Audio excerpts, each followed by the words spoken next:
ਸਤਿ ਸ਼੍ਰੀ ਅਕਾਲ ਜੀ। ਮੈਂ ਸਵਾਤੀ ਸਕਸੈਨਾ ਪੰਜਾਬੀ ਖਬਰਾਂ ਵੇਖ ਰਹੇ ਆਪ ਸਭ ਦਾ ਸਵਾਗਤ ਕਰਦੀ ਹਾਂ। ਖਬਰਾਂ ਦੀ ਸ਼ੁਰੂਆਤ ਕਰਾਂਗੇ ਪਰ ਉਸ ਤੋਂ ਪਹਿਲਾਂ ਨਜ਼ਰ ਹੈਡਲਾਈਨਸ ਤੇ।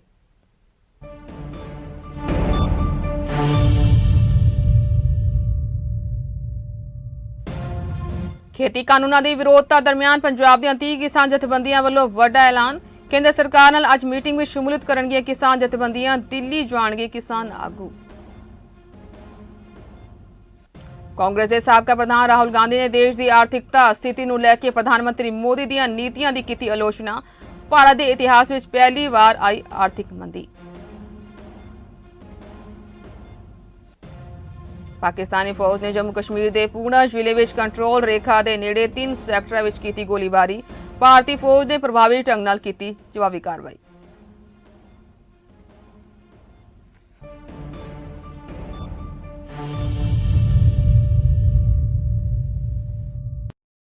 ਪੰਜਾਬ ਦੀਆਂ 30 ਕਿਸਾਨ ਜਥੇਬੰਦੀਆਂ ਵੱਲੋਂ ਵੱਡਾ ਐਲਾਨ ਕੀਤਾ ਗਿਆ ਹੈ। ਉਹ ਕੇਂਦਰ ਸਰਕਾਰ ਨਾਲ ਅੱਜ ਹੋਣ ਵਾਲੀ ਮੀਟਿੰਗ ਵਿੱਚ ਜ਼ਰੂਰ ਸ਼ਾਮਲ ਹੋਣਗੇ। ਉਨ੍ਹਾਂ ਕਿਹਾ ਹੈ ਕਿ ਕੇਂਦਰ ਸਰਕਾਰ ਨਾਲ ਹੋਣ ਵਾਲੀ ਮੀਟਿੰਗ ਲਈ ਕਿਸਾਨ ਜਥੇਬੰਦੀਆਂ ਦਿੱਲੀ ਜਾਣਗੀਆਂ, ਜਿੱਥੇ ਕੇਂਦਰ ਸਰਕਾਰ ਨੂੰ ਨਵੇਂ ਖੇਤੀ ਕਾਨੂੰਨਾਂ ਨੂੰ ਰੱਦ ਕਰਨ ਸੰਬੰਧੀ ਗੱਲਬਾਤ ਕੀਤੀ ਜਾਵੇਗੀ। ਇਸ ਦੇ ਨਾਲ ਹੀ ਕਿਸਾਨ ਯੂਨੀਅਨ ਨੇ ਬੈਠਕ ਤੋਂ ਪਹਿਲਾਂ ਕੇਂਦਰ ਸਰਕਾਰ ਨੂੰ ਚੇਤਾਵਨੀ ਦਿੰਦੇ ਹੋਏ ਕਿਹਾ ਕਿ ਜੇਕਰ ਮੀਟਿੰਗ ਵਿੱਚ ਕੋਈ ਗੱਲ ਸਿਰੇ ਨਾ ਚੜੀ ਤਾਂ 26 ਨਵੰਬਰ ਨੂੰ ਕਿਸਾਨ ਜਥੇਬੰਦੀਆਂ ਵੱਲੋਂ ਦਿੱਲੀ ਦਾ ਘਿਰਾਓ ਕੀਤਾ ਜਾਵੇਗਾ ਅਤੇ ਟਰੈਕਟਰ ਟਰਾਲੀ ਦੇ ਨਾਲ 26-27 ਨਵੰਬਰ ਨੂੰ ਰੋਸ ਪ੍ਰਦਰਸ਼ਨ ਕੀਤਾ ਜਾਵੇਗਾ। ਇਸ ਦੇ ਨਾਲ ਹੀ ਕਿਸਾਨ ਯੂਨੀਅਨ ਦਾ ਕਹਿਣਾ ਹੈ ਕਿ ਉਹਨਾਂ ਦਾ ਅੰਦੋਲਨ ਚੱਲਦਾ ਰਹੇਗਾ। ਉਹਨਾਂ ਕਿਹਾ ਕਿ ਕੇਂਦਰ ਨਾਲ ਹੋਣ ਵਾਲੀ ਮੀਟਿੰਗ ਦੌਰਾਨ ਰੇਲ ਮੰਤਰੀ ਵੀ ਸ਼ਾਮਿਲ ਹੋਣਗੇ, ਜਿਨ੍ਹਾਂ ਨਾਲ ਪੰਜਾਬ ਵਿੱਚ ਰੇਲ ਗੱਡੀਆਂ ਚਲਾਉਣ ਸੰਬੰਧੀ ਵੀ ਗੱਲਬਾਤ ਕੀਤੀ ਜਾਵੇਗੀ। ਕੇਂਦਰ ਸਰਕਾਰ ਦੇ ਵਰਦੇ ਕਿਸਾਨ ਯੂਨੀਅਨ ਨੇ ਕਿਹਾ ਕਿ ਸਾਨੂੰ ਕੇਂਦਰ ਸਰਕਾਰ ਵੱਲੋਂ ਜਾਰੀ ਕੀਤੇ ਗਏ ਨਵੇਂ ਖੇਤੀ ਕਾਨੂੰਨ ਨਹੀਂ ਚਾਹੀਦੇ ਨੇ ਅਤੇ ਕੇਂਦਰ ਸਰਕਾਰ ਨੂੰ ਇਹਨਾਂ ਨੂੰ ਰੱਦ ਕਰੇ। ਇਸ ਦੇ ਨਾਲ ਹੀ ਉਹਨਾਂ ਕਿਹਾ ਕਿ ਕੇਂਦਰ ਨਾਲ ਮੀਟਿੰਗ ਕਰਨ ਤੋਂ ਬਾਅਦ 18 ਨਵੰਬਰ ਨੂੰ ਫਿਰ ਤੋਂ ਕਿਸਾਨ ਜਥੇਬੰਦੀਆਂ ਦੀ ਬੈਠਕ ਰੱਖੀ ਗਈ ਹੈ, ਜਿਸ ਵਿੱਚ ਅਗਲੀ ਰਣਨੀਤੀ ਉਲੀਕੀ ਜਾਵੇਗੀ।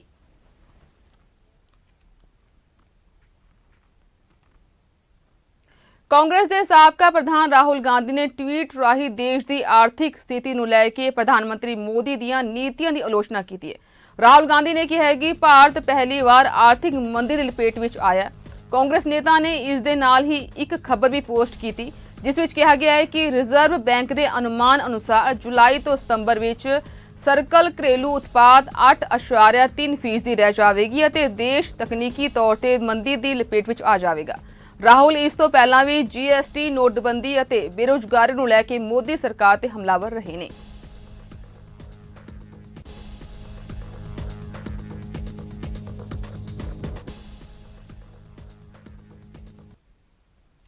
ਪਾਕਿਸਤਾਨੀ ਫੌਜ ਨੇ ਜੰਮੂ ਕਸ਼ਮੀਰ ਦੇ ਪੂਨਾ ਜ਼ਿਲ੍ਹੇ ਵਿੱਚ ਕੰਟਰੋਲ ਰੇਖਾ ਦੇ ਨੇੜੇ 3 ਸੈਕਟਰਾਂ ਸ਼ਾਹਪੁਰ, ਕਿਰਨੀ ਅਤੇ ਕਸਬਾ ਸੈਕਟਰਾਂ ਵਿੱਚ ਗੋਲੀਬਾਰੀ ਕਰਕੇ ਅਤੇ ਮੋਟਰਾਰ ਦੇ ਗੋਲੇ ਦਾਗੇ ਨੇ ਅਤੇ ਬਸਤੀਆਂ ਨੂੰ ਨਿਸ਼ਾਨਾ ਬਣਾਇਆ।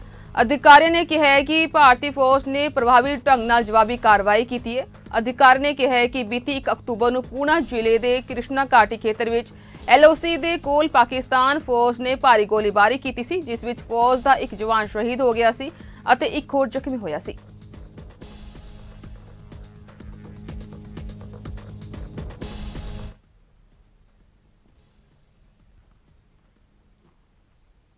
ਛੱਤੀਸਗੜ੍ਹ ਦੇ ਨਕਸਲ ਪ੍ਰਭਾਵਿਤ ਦੰਤੇਵਾੜਾ ਜ਼ਿਲ੍ਹੇ ਵਿੱਚ ਇੱਕ ਇਨਾਮੀ ਨਕਸਲੀ ਸਮੇਤ 11 ਨਕਸਲੀਆਂ ਨੇ ਪੁਲਿਸ ਦੇ ਸਾਹਮਣੇ ਆਤਮ ਸਮਰਪਣ ਕਰ ਦਿੱਤਾ। ਦੰਤੇਵਾੜਾ ਜ਼ਿਲ੍ਹੇ ਦੇ ਪੁਲਿਸ ਅਧਿਕਾਰੀ ਨੇ ਕਿਹਾ ਕਿ ਜ਼ਿਲ੍ਹੇ ਵਿੱਚ ਚਲਾਏ ਜਾ ਰਹੇ ਲੋਨ ਵਾਟੂ ਮੁਹਿੰਮ ਤੋਂ ਪ੍ਰਭਾਵਿਤ ਹੋ ਕੇ 11 ਨਕਸਲੀਆਂ ਨੇ ਪੁਲਿਸ ਦੇ ਸਾਹਮਣੇ ਆਤਮ ਸਮਰਪਣ ਕਰ ਦਿੱਤਾ ਹੈ। ਪੁਲਿਸ ਅਧਿਕਾਰੀ ਨੇ ਕਿਹਾ ਹੈ ਕਿ ਜਨ ਮਿਲਸ਼ੀਆ ਕਮਾਂਡਰ ਅਤੇ ਮੈਂਬਰਾਂ ਨੇ ਬੰਦੂਕ ਨਾਲ ਆਤਮ ਸਮਰਪਣ ਕੀਤਾ ਹੈ। ਜਨ ਮਿਲਸ਼ੀਆ ਕਮਾਂਡਰ ਕੁਮਾ ਮੰਡਾਵੀ ਤੇ 1 ਲੱਖ ਰੁਪਏ ਦਾ ਇਨਾਮ ਹੈ। ਉਹਨਾਂ ਕਿਹਾ ਹੈ ਕਿ ਆਤਮ ਸਮਰਪਣ ਕਰਨ ਵਾਲੇ ਨਕਸਲੀਆਂ ਨੂੰ 10-10 ਹਜ਼ਾਰ ਰੁਪਏ ਉਤਸ਼ਾਹੀ ਰਾਸ਼ੀ ਪ੍ਰਦਾਨ ਕੀਤੀ ਗਈ ਹੈ।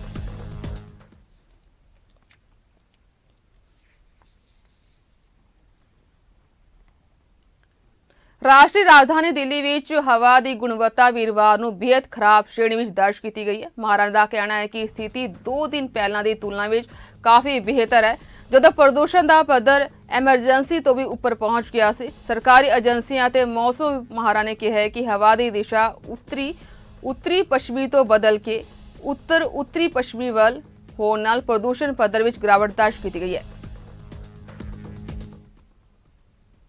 ਮੁਸਲਿਮ ਔਰਤਾਂ ਵੱਲੋਂ ਪਾਇਆ ਜਾਣ ਵਾਲਾ ਹਿਜਾਬ ਵੀ ਹੁਣ ਨਿਊਜ਼ੀਲੈਂਡ ਪੁਲਿਸ ਦੀ ਵਰਦੀ ਦਾ ਅਹਿਮ ਹਿੱਸਾ ਬਣ ਗਿਆ। ਜ਼ੀਨਾ ਅਲੀ ਅਜਿਹਾ ਹਿਜ਼ਾਬ ਪਾਉਣ ਵਾਲੀ ਨਿਊਜ਼ੀਲੈਂਡ ਦੀ ਪਹਿਲੀ ਪੁਲਿਸ ਅਫਸਰ ਹੋਵੇਗੀ ਜੋ ਅਗਲੇ ਦਿਨ ਹੀ ਪੁਲਿਸ ਗ੍ਰੈਜੂਏਟ ਬਣ ਜਾਵੇਗੀ। ਉਹ ਅਗਲੇ ਦਿਨ ਹੀ ਪੁਲਿਸ ਵਿਭਾਗ ਵੱਲੋਂ ਦਿੱਤਾ ਗਿਆ ਹਿਜ਼ਾਬ ਪਾ ਕੇ ਆਕਲੈਂਡ ਦੇ ਟਾਮਾਕੀ ਮੋਕੇਰੀਓ ਖੇਤਰ ਵਿੱਚ ਡਿਊਟੀ ਕਰੇਗੀ। ਇਸ ਤੋਂ ਪਹਿਲਾਂ ਸਾਲ 2008 ਵਿੱਚ ਪੱਗ ਨੂੰ ਮਾਨਤਾ ਦਿੱਤੀ ਗਈ ਸੀ ਅਤੇ ਜਗਮੋਹਨ ਸਿੰਘ ਮੱਲੀ ਪੱਗ ਬੰਨ੍ਹ ਕੇ ਡਿਊਟੀ ਕਰਨ ਵਾਲਾ ਪਹਿਲਾ ਪੁਲਿਸ ਅਫਸਰ ਬਣਿਆ ਸੀ।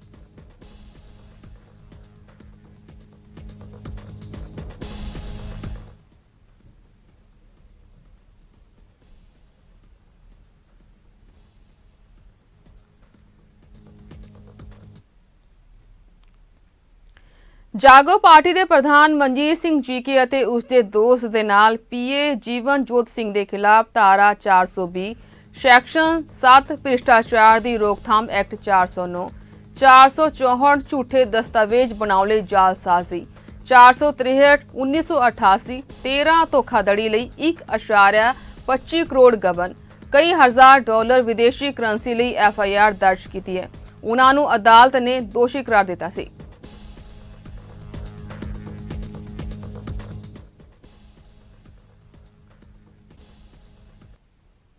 ਅਕਾਲੀ ਦਲ ਡੈਮੋਕ੍ਰੈਟਿਕ ਦੇ ਲੀਡਰ ਅਤੇ ਲਹਿਰਾਗਾਗਾ ਤੋਂ ਮੌਜੂਦਾ ਵਿਧਾਇਕ ਪਰਮਿੰਦਰ ਸਿੰਘ ਢੀਂਡਸਾ ਸ਼੍ਰੀ ਅਨੰਦਪੁਰ ਸਾਹਿਬ ਪਹੁੰਚੇ। ਪਾਰਟੀ ਵਰਕਰਾਂ ਦੇ ਨਾਲ ਮੀਟਿੰਗ ਕੀਤੀ। ਪੱਤਰਕਾਰਾਂ ਗੱਲਬਾਤ ਦੌਰਾਨ ਭਾਜਪਾ ਤੇ ਤਿੱਖੇ ਸ਼ਬਦੀ ਹਮਲੇ ਵੀ ਕੀਤੇ। ਉਨ੍ਹਾਂ ਕਿਹਾ ਕਿ ਅਕਾਲੀ ਦਲ ਡੈਮੋਕ੍ਰੈਟਿਕ ਦਾ ਭਾਜਪਾ ਨਾਲ ਕੋਈ ਸਰੋਕਾਰ ਨਹੀਂ ਹੈ। ਲੋਕ ਚਾਹੁੰਦੇ ਨੇ ਕਿ ਅਕਾਲੀ ਦਲ ਵਿੱਚ ਬਦਲਾਵ ਹੋਵੇ, ਇਸ ਲਈ ਲੋਕ ਅਕਾਲੀ ਦਲ ਡੈਮੋਕ੍ਰੈਟਿਕ ਨਾਲ ਜੁੜ ਰਹੇ ਨੇ। ਪੱਤਰਕਾਰਾਂ ਗੱਲਬਾਤ ਦੌਰਾਨ ਉਨ੍ਹਾਂ ਕਿਹਾ ਕਿ ਭਾਜਪਾ ਦੀ ਬਿਹਾਰ ਜਿੱਤ ਬਹੁਤ ਵੱਡੀ ਜਿੱਤ ਨਹੀਂ ਹੈ। ਜ਼ਿਆਦਾਤਰ 1000 ਦੇ ਲਗਭਗ ਵੋਟਾਂ ਦੇ ਫਰਕ ਨਾਲ ਭਾਜਪਾ ਜਿੱਤੀ ਹੈ। SGPC ਚੋਣਾਂ ਦੇ ਬਾਰੇ ਬੋਲਦੇ ਉਨ੍ਹਾਂ ਕਿਹਾ ਕਿ SGPC ਨੂੰ ਬਾਦਲਾਂ ਦੇ ਕਬਜ਼ੇ ਵਿੱਚੋਂ ਦੂਰ ਕਰਨਾ ਸਾਡੀ ਪਹਿਲੀ ਪ੍ਰਾਥਮਿਕਤਾ ਹੈ। ਉਹਦਾ ਕਾਰਨ ਇਹ ਹੈ ਕਿ ਪਿੱਛੇ ਸਾਲ ਪਹਿਲਾਂ ਜਦ ਲੋਕ ਸਭਾ ਦੀ ਚੋਣਾਂ ਹੋਈਆਂ ਸੀ ਉੱਥੇ 39 ਸੀਟਾਂ ਜਿਹੜੀਆਂ BJP ਤੇ ਉਹਦੇ ਲਾਏ ਜਿੱਤੇ ਸੀ ਤੇ ਇੱਕ ਸੀਟ ਕਾਂਗਰਸ ਜਿੱਤੀ ਸੀ। RJD ਜਿਹੜੀ ਹੈ ਇੱਕ ਵੀ ਸੀਟ ਨਹੀਂ ਸੀ ਜਿੱਤ ਸਕੀ। ਤੇ ਤੁਸੀਂ ਹੁਣ ਹਿਸਾਬ ਲਾ ਲਓ ਵੀ ਅੱਜ ਅੱਧ ਤੇ ਆ ਗਈਆਂ ਦੂਜੀਆਂ ਪਾਰਟੀਆਂ। ਸੋ ਕਿਤੇ ਨਾ ਕਿਤੇ ਤਾਂ BJP ਨੂੰ ਸੋਚਣ ਦੀ ਲੋੜ ਹੈ ਵੀ ਕਿਉਂ ਉਹਨਾਂ ਦੇ ਜਿਹੜੇ ਨੇ ਇਹ ਕੀ ਕਾਰਨ ਹੈ ਵੀ ਉਹਨਾਂ ਦੀ ਵੋਟ ਇੰਨੀ ਘਟੀ ਹੈ। ਮੈਂ ਸਮਝਦਾ ਸਭ ਤੋਂ ਵੱਡਾ ਕਾਰਨ ਹੈ ਕਿ ਜੋ ਕਿਸਾਨਾਂ ਦੇ ਵਿੱਚ ਮਜ਼ਦੂਰਾਂ ਦੇ ਵਿੱਚ ਜੋ ਰੋਸ ਹੈ ਉਹਦੇ ਕਰਕੇ ਇਹ ਜਿਹੜੀ ਹੈ ਉਹਨਾਂ ਦੀ ਇਹਨੂੰ ਜਿੱਤ ਨਹੀਂ ਅਸੀਂ ਕਹਿ ਸਕਦੇ, ਬਸ ਇਹ ਤਾਂ ਉਹਨਾਂ ਦੀ ਸਿਰਫ ਇੱਜ਼ਤ ਹੀ ਬਚੀ ਹੈ। ਸਾਬਕਾ ਕੈਬਨਿਟ ਮੰਤਰੀ ਤੋਤਾ ਸਿੰਘ ਦੀ ਅਗਵਾਈ ਵਿੱਚ ਅਕਾਲੀ ਵਰਕਰਾਂ ਨੇ ਮੋਗਾ ਵਿੱਚ ਇਕੱਤਰਤਾ ਕੀਤੀ ਹੈ, ਜਿਸ ਦੌਰਾਨ ਸਾਬਕਾ ਮੰਤਰੀ ਨੇ ਕਿਹਾ ਕਿ ਸ਼੍ਰੋਮਣੀ ਗੁਰਦੁਆਰਾ ਪ੍ਰਬੰਧਕ ਕਮੇਟੀ ਦੀ 100ਵੀਂ ਵਰ੍ਹੇਗੰਢ ਮੌਕੇ ਵੱਡੀ ਪੱਧਰ ਦੇ ਸਮਾਗਮ ਕਰਵਾਏ ਜਾਣਗੇ। ਉਨ੍ਹਾਂ ਕਿਹਾ ਕਿ ਜਿਸ ਵਿੱਚ ਸ਼੍ਰੋਮਣੀ ਕਮੇਟੀ ਨੂੰ ਹੋਂਦ ਵਿੱਚ ਲਿਆਉਣ ਲਈ ਸਿੱਖਾਂ ਨੇ ਕੁਰਬਾਨੀਆਂ ਦਿੱਤੀਆਂ, ਉਸ ਦਾ ਸਥਾਪਨਾ ਦਿਵਸ ਸ਼ਰਧਾ ਭਾਵਨਾ ਨਾਲ ਮਨਾਇਆ ਜਾਵੇਗਾ।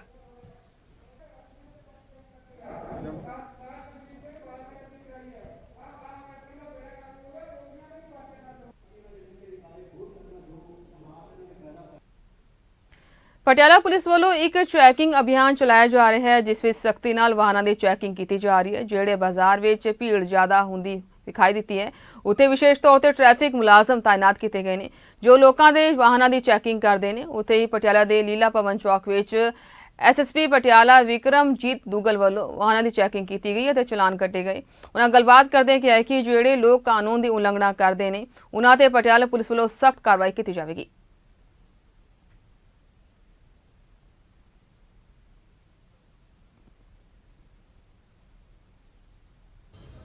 ਚੌਂਕਾਂ ਤੇ ਮਾਰਕੀਟ ਪਲੇਸਿਸ ਦੇ ਵਿੱਚ ਉੱਥੇ ਟ੍ਰੈਫਿਕ ਪੁਲਿਸ ਵੱਲੋਂ ਅਤੇ ਲੋਕਲ ਪੁਲਿਸ ਵੱਲੋਂ ਖਾਸ ਤੌਰ ਤੇ ਇੱਕ ਡਰਾਈਵ ਸ਼ੁਰੂ ਕੀਤੀ ਗਈ ਹੈ, ਜਿਹਦੇ ਵਿੱਚ ਵਹੀਕਲ ਚੈਕਿੰਗ ਦੇ ਉੱਤੇ ਜ਼ੋਰ ਦਿੱਤਾ ਜਾ ਰਿਹਾ ਹੈ ਤੇ ਜਿਹੜੀ ਆਇਡੈਂਟੀਟੀ ਹੈ ਇੰਡੀਵਿਜੂਅਲ ਦੀ, ਜਿੰਨੇ ਵੀ ਪਟਿਆਲੇ ਦੇ ਵਿੱਚ ਐਂਟਰ ਕਰ ਰਹੇ ਹੈ ਸ਼ਖਸ, ਉਹਨਾਂ ਦੀ ਆਇਡੈਂਟੀਟੀ ਵੀ ਚੈੱਕ ਕੀਤੀ ਜਾ ਰਹੀ ਹੈ ਕਿ ਉਹ ਕੌਣ ਹੈ, ਕਿੱਥੋਂ ਆਏ ਹੈ, ਕੀ ਕੰਮ ਹੈ ਉਹਨਾਂ ਨੂੰ, ਮਾਰਕੀਟ ਏਰੀਆ ਦੇ ਵਿੱਚ ਕੀ ਕੰਮ ਹੈ।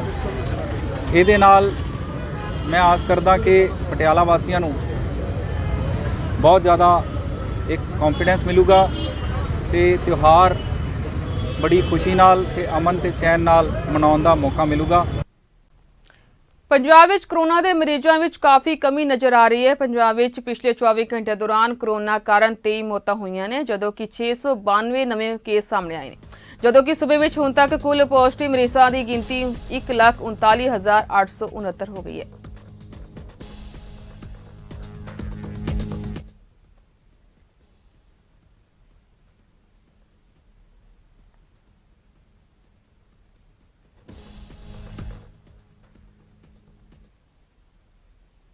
ਬਿਹਾਰ ਚੋਣਾਂ ਵਿੱਚ ਜਿੱਤ ਤੋਂ ਬਾਅਦ ਭਾਰਤੀ ਜਨਤਾ ਪਾਰਟੀ ਦੇ ਪੰਜਾਬ ਪ੍ਰਧਾਨ ਅਸ਼ਵਨੀ ਕੁਮਾਰ ਸ਼ਰਮਾ ਨੇ ਭਾਜਪਾ ਦੇ ਜਿੱਤ ਨੂੰ ਖੇਤੀ ਕਾਨੂੰਨਾਂ ਦਾ ਵਿਰੋਧ ਕਰ ਰਹੇ ਕਿਸਾਨਾਂ ਦੇ ਮੂੰਹ ਤੇ ਚਪੇੜ ਦੱਸਿਆ, ਜਿਸ ਨੂੰ ਆਮ ਆਦਮੀ ਪਾਰਟੀ ਵੱਲੋਂ ਸਮੁੱਚੇ ਦੇਸ਼ ਦੇ ਕਿਸਾਨਾਂ ਦੀ ਬੇਇੱਜ਼ਤੀ ਦੱਸਿਆ। ਆਪ ਦੇ ਪੰਜਾਬ ਪ੍ਰਧਾਨ ਭਗਵੰਤ ਮਾਨ ਨੇ ਕਿਹਾ ਕਿ ਭਾਜਪਾ ਦੇ ਨੇਤਾ ਸੱਤੇ ਦੇ ਨਸ਼ੇ ਵਿੱਚ ਆਮ ਲੋਕਾਂ ਅਤੇ ਖਾਸ ਕਰ ਕਿਸਾਨਾਂ ਦੀ ਆਵਾਜ਼ ਨੂੰ ਸੁਣਨ ਦੀ ਬਜਾਏ ਉਹਨਾਂ ਦੀ ਆਵਾਜ਼ ਨੂੰ ਦਬਾਉਣ ਦੀ ਕੋਸ਼ਿਸ਼ ਕਰ ਰਹੇ ਨੇ।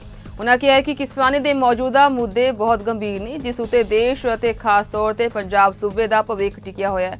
इसलिए भाजपा आगुआं नूं इस दी गंभीरता नूं समझदे होया सोहरी सियासतबाजी तो बचना चाहिए। उन्होंने कहा कि पंजाब विधानसभा चोण विच अपने नाल होए धक्केदार बीजेपी तो बदला लवेगी अते इन्हां दा सूबे विचों बोरिया बिस्तरा गोल कर देवेगी।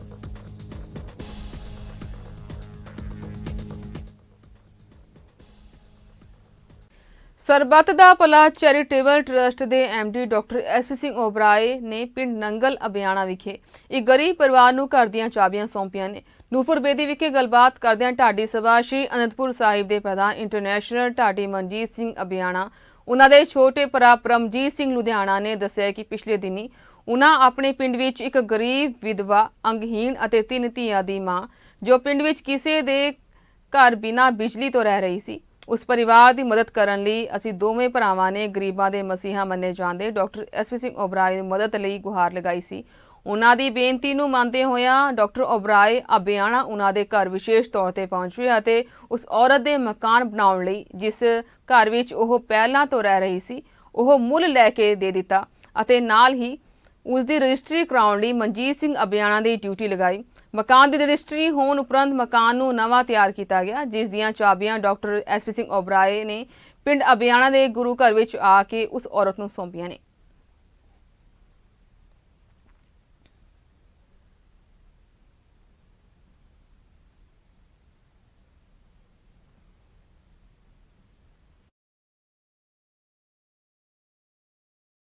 ਦੀ ਜਿਹੜੀ ਟੀਮ ਹੈਗੀ ਹੈ ਜੱਗੀ ਸਾਹਿਬ ਪ੍ਰੈਜ਼ੀਡੈਂਟ ਨੇ ਡਿਸਟ੍ਰਿਕਟ ਰੋਪੜ ਦੇ, ਸੋ ਇਹਨਾਂ ਵੱਲੋਂ ਮਨਜੀਤ ਸਿੰਘ ਜਿਹੜੇ ਨਾਲ ਖੜੇ ਨੇ, ਸੋ ਇਹਨਾਂ ਨੇ ਅਪਰੋਚ ਕੀਤੀ ਸੀ ਕਿ ਇਸ ਤਰ੍ਹਾਂ ਘਰ ਹੈਗਾ, ਮੇਰੇ ਕੋਲ 1500 ਰੁਪਏ ਤਨਖਾਹ ਹੈਗੀ ਬੀਬੀ ਨਿਰਮਲਾ ਦੇਵੀ ਦੀ ਜੀ, ਤੇ 3 ਬੱਚੀਆਂ ਨੇ, ਤਿੰਨੋਂ ਜਵਾਨ ਨੇ, ਤੇ ਜਿਹੜੇ ਘਰ ਦੀ ਹਾਲਤ ਅਸੀਂ ਦੇਖੀ ਤੇ ਬਹੁਤ ਟੁੱਟਿਆ ਫੁੱਟਿਆ ਘਰ ਸੀ, ਛੱਤ ਵੀ ਹੈ ਨਹੀਂ ਸੀ ਉੱਤੇ ਇਹਦੇ, ਤੇ ਉਦੋਂ ਫਿਰ ਟਰਸਟ ਵੱਲੋਂ ਫੈਸਲਾ ਕੀਤਾ ਗਿਆ। ਲੇਕਿਨ ਨਾਲ ਹੀ ਮੈਂ ਚਾਹੁੰਦਾ ਸੀ ਕਿ ਦੀਵਾਲੀ ਤੋਂ ਪਹਿਲਾਂ ਇਹਨੂੰ ਇਹ ਗਿਫਟ ਦਿੱਤਾ ਜਾਵੇ ਤਾਂ ਉਹ ਆਪਣੇ ਘਰ 'ਤੇ ਰਹਿ ਸਕਣ।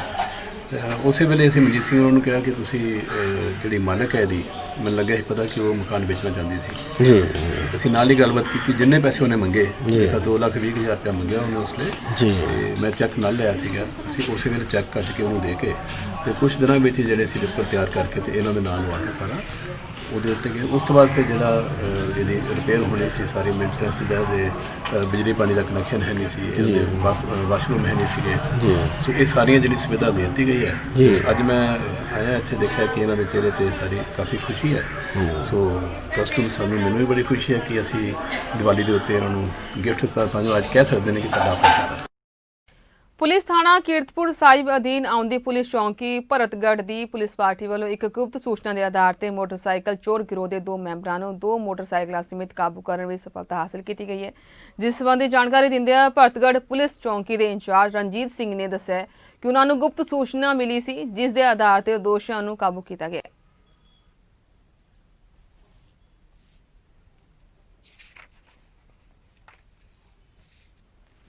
इस से मुतवा गया, धन्यवाद।